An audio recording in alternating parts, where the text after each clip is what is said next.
Mission Chats with John Crow. Well, today I'm thrilled to get to know someone whose name I've known for many, many years, and I've known him as the editor of a email update that comes out every week or two, I think it is, called Brigada. And for me, that's been a wonderful resource of being connected with the mission world. And Doug would bring just little snippets of things people have submitted to him, things he's seen. And I know now it's a bit of a team working behind it, but just a huge encouragement over the years. So I'm thrilled that Doug made some time today to let us hear a little more of his story. So Doug, as we kick things off here, I'd just love to hear from you, your story, your testimony, how the Lord brought you to him and how he's led you into missions. John, it's great to meet you, and it's an honor to be here in your podcast. And it's a fun story. I went to a Bible college without knowing what I would do. And while there, I realized I was basically just living a life of sort of notional or nominal Christianity. I knew I had been following Jesus, but I didn't know why. And in my first couple of weeks there at the college, I walked out of a chapel service realizing I'm not even sure why I believed. So I walked up on a hillside behind the campus and sat down on a log and looked up in the sky and said, Lord, I know if you're there, you would be the most important thing to find in all my life. But boy, it's hard to find you. And you just seem so invisible, so difficult. I can't smell you. I can't see you. I can't touch you. I can't hear you audibly. But if you're there, would you make yourself discoverable? And I'll search for you. So over the next couple or 3 weeks, I spent most of my time in the library. And it's funny, I let some of my regular college assignments slip a little bit.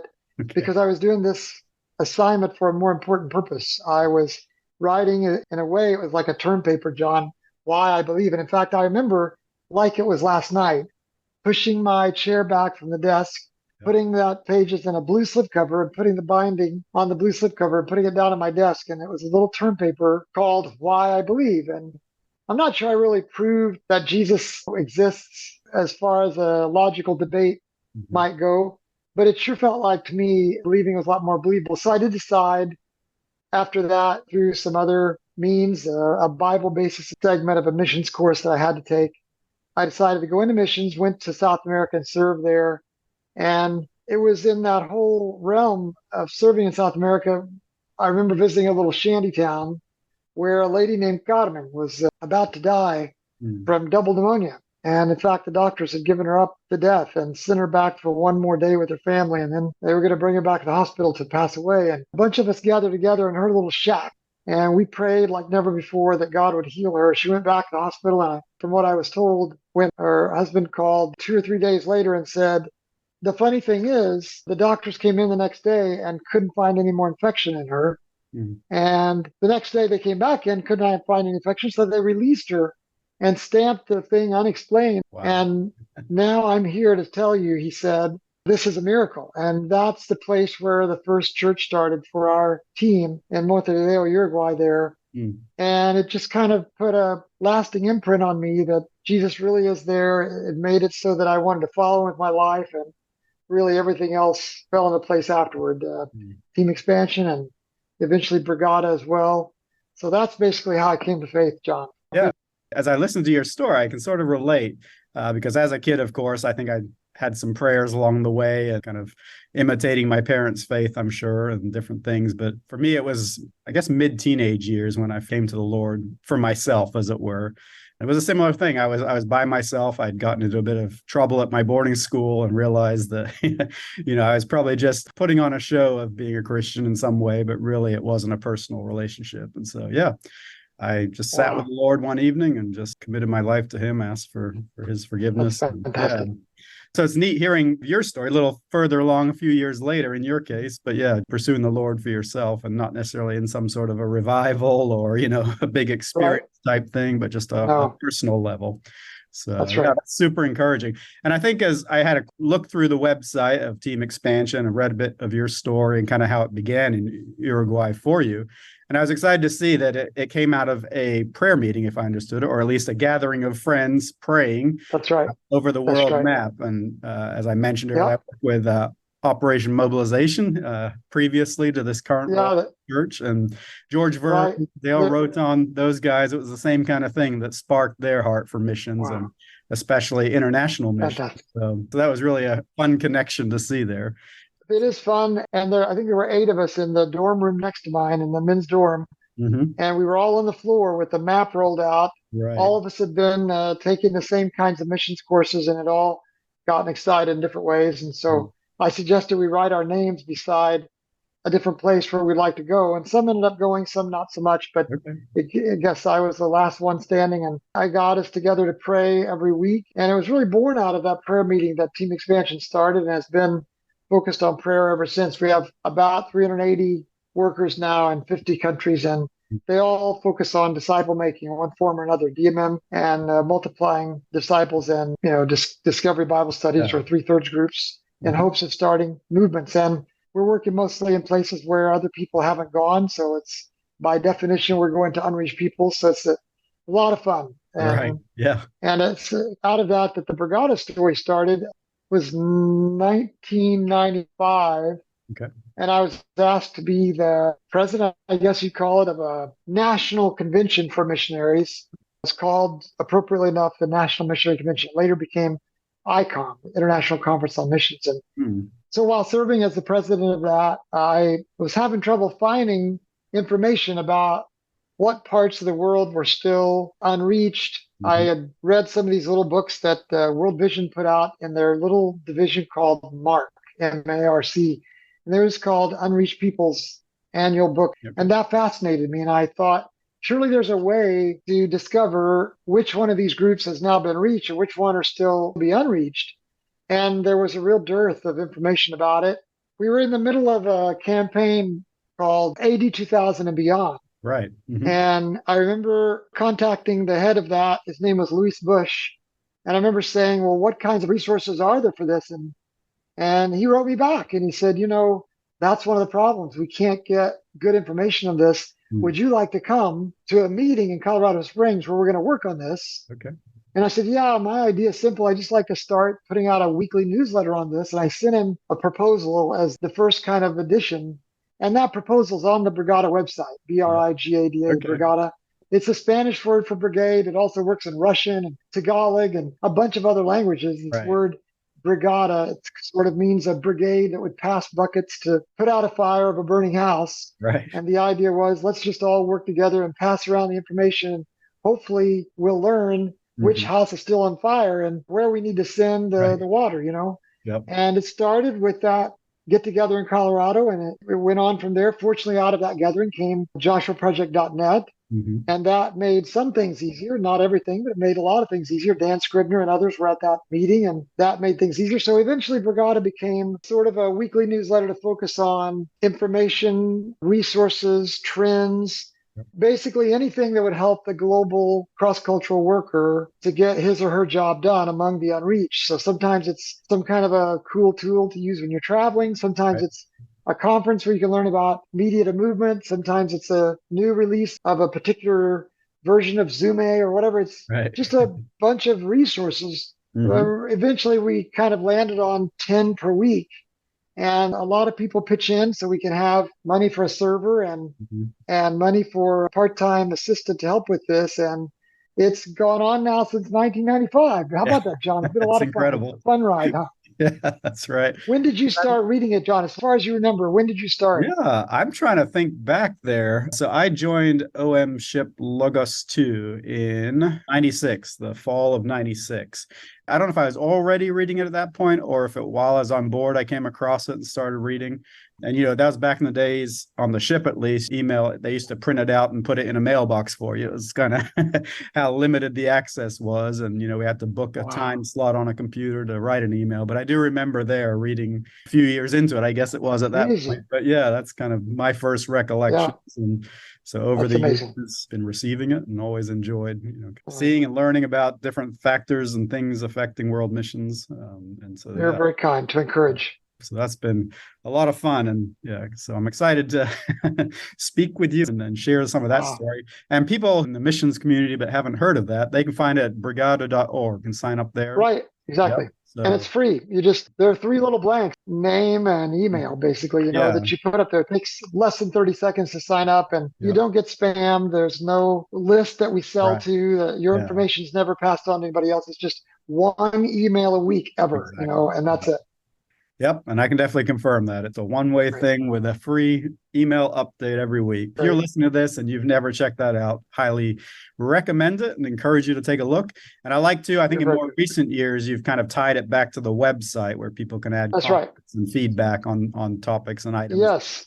So, And they can actually search past items there. So I mean, if you're looking for a travel agency or whatever, you can go there and use that search box, and it just searches the 20 years of past editions, Yep. To try to look for something missions focused. That's all it's searching. Yep, that's fantastic. So, if you go on there and search for Mission Chats, you'll find one item that Doug let come through, and just to publicize this little podcast a little bit to that audience. That's awesome. I really appreciate that as well. But Doug, I'd love to hear a little bit more about Team Expansion as well. I'd known of it through the email newsletters here and there. I think you've mentioned it at different times, but I really had no idea of the scale of the organization and what you've been doing over the past 40 plus years. So I'd love to hear a little more kind of how that was birthed and where it's gone. It means a lot that you would ask, John. We try not to make Brigada a mouthpiece for Team Expansion. Right. There are people from Team Expansion who submit items like everybody else, and they just go in the queue like everybody else. They're not given favored status. So Team Expansion then started out of that prayer room in that dorm meeting, and it just grew from Uruguay to Venezuela and then on to the next country. And now, like I said, we're working in about 50 countries. Mm-hmm. We have about 380 full-timers, and we really focus on doing things in simple Bible ways among unreached peoples. We try to really give a lot of grace. We try to work in teams, stay very accountable. So everybody that donates anything gets a monthly report that shows how much money came in, how much money went out, what it's spent for, how much is left. Right. Very, very open-handed in terms of financial accountability. A lot of coaching goes on. We're all coaching somebody else, and somebody else is coaching us. Mm-hmm. And along the way, we've always focused just on church multiplication or church planting, try to birth these fellowships that result in movements. And that's kind of what we focus on, how to multiply kingdom movements. So we're working in places that I wouldn't be able to name because they'd be too secure, and then places that are maybe open, but they have immigrant communities, refugee communities, lots of work among Muslims, Hindus, Buddhists, communists, notional and nominal people. But always we look and see where is the percentage of evangelicals below 5%. And we predated Joshua Project, so we always had used 5% or less as our kind of mark, and that's what we stuck with since we got started. 1978 is when Team Expansion got started. So since 1978, we've been focused on places around the world that are 5% or fewer evangelical. That's what we do. Yeah, fantastic. Yeah, as I saw that year of when you started, I was like, well, I was 2 years old then. So, oh, wow. That's great. Not to make you feel old or anything, but that's okay. I love it. I love it. So, that's wonderful. Yep, very good. It's kind of a little side question here, but I'm curious how you would see the effectiveness of kind of the multiplication discipleship model through your organization's efforts with that. We are just overjoyed at how it's worked out. We ask our workers every Sunday night, how many hours did you pray for the lost? Okay. How many people did you invite to a group, like in other words, a 3/3 group or a Discovery Bible study? And then we ask, how many instances did you tell God's story or your story? So in other words, the gospel or your testimony. Those are the three questions we ask, and we let our workers know worldwide that those are the ways we're going to judge performance. Those are the benchmark of whether they're doing their jobs well. We don't ask them any other things about life and work. Now, we ask what God has done.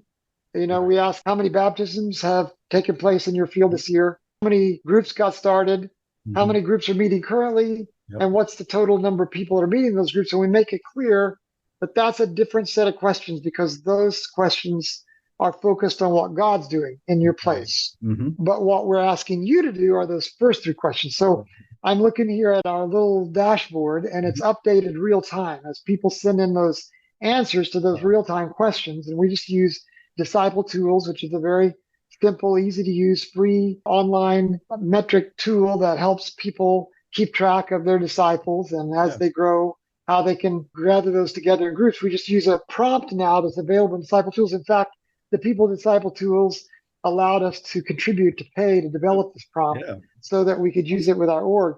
And I'm looking at our dashboard, and happy to tell you that literally to the day, our workers have prayed so far 12,958 hours so far in 2023 for the lost, and they've shared the gospel just shy of 18,000, so 17,912 times. And they've invited 5,341 people to groups. So what God has done, there have been 1,607 baptisms so far in 2023, 705 new groups started. It makes a total of 8,173 groups that are meeting each weekend, with 86,000 people gathered every weekend on average. It's 86,447. Those are actual numbers that people answered in those weekly prompts. So they're real live data, and it keeps it on a weekly basis, real time, as they fill out those forms. So, John, I couldn't be happier. Not only is it streamlining the way we report to all of our partners, donors that make our work possible, prayer partners and people that are encouraging and mobilizing new missionaries, but also it's more amazing than we would have ever hoped for in terms of the fruit. And people tell us this is astonishing fruit for what our workers are doing around the world. So we couldn't be happier. We think that the 2,000 kingdom movements with roughly over 100 million disciples, roughly 1% of the world's population now, we think it's astonishing what the disciple making movement strategies have done. So we're loving it. Yeah, no, that's fantastic. And I love that you have such clear metrics for your workers. And then super cool to hear this technology that helps you, like you said, up to the day, or just see those numbers coming through. That's got to be really encouraging. But something I was really pleased as well, it's easy sometimes to get lost in the numbers. For some of us, we love the numbers. Others, it's kind of the eyes glaze over a little bit. But I love checking out your website. Actually, just before our call, I was taking another look through and just, seeing those stories front and center of actual people and their story of coming to the Lord and how he did that. I was just reading, I think it's the latest one there, finding the Lord through dreams. And that's always super exciting for me, because that's one of those things we can't put in a box. This is how God works. It's like, all right, that's amazing. Yeah, very cool to read that. And that website, we should mention, John, is teamexpansion.org, teamexpansion.org. Perfect. Yeah, thank you. For those listening, as I usually do in the podcast notes, I'll have links through to sites we reference as we go as well, just to make it easier to click through. Thanks again for your interest in Mission Chats. And tune in next time for the rest of my conversation with Doug.